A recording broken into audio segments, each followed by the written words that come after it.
আল্লাহ রাসূল বলছেন, যুবক ক্ষমতা থাকলে বিবাহ করো। ক্ষমতা মানে স্ত্রী মিলনের ক্ষমতার নাম ক্ষমতা নয়। ক্ষমতা মানে মোহর দিতে পেরেছি 2 লক্ষ, তার নাম ক্ষমতা নয়।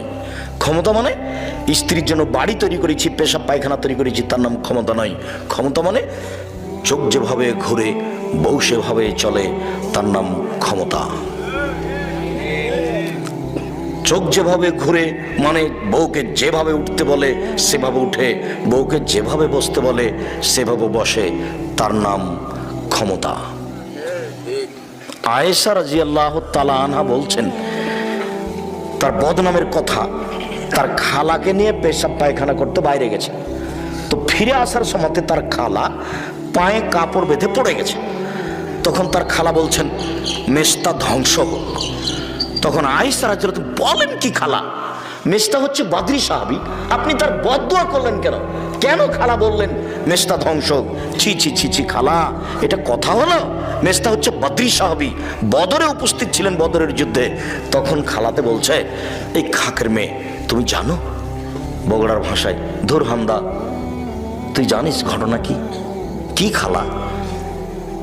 মেস্তা তো তোর নামে বদনাম করেছে, তুই নাকি সাফনের মুআত্তালের সাথে জেনা করেছিস, এটা যে সবাই বলছে। মেস্তা বলে বেড়াচ্ছে, খালা এই কথা কি আল্লাহর নবী জানেন? হ্যাঁ। খালা এ কথা কি আমার আব্বা জানেন? হ্যাঁ। খালা এ কথা কি আমার আম্মা জানেন? হ্যাঁ, সবাই জানে। একটু পরে আল্লাহর নবী এসেছেন বাড়িতে। তখন আল্লাহর নবীকে আয়েশা বলছেন, আমি আমার বাপের বাড়ি যেতে অনুমতি চাচ্ছি। বুখারী মুসলিমের হাদিস। আমি বুঝাতে পারিনি কি বলতে চাচ্ছি। আমি বুঝাতে চাচ্ছি যে আয়েশা বাপের বাড়ি যাবে, তাই অনুমতি চাচ্ছে কার কাছে? স্বামীর কাছে।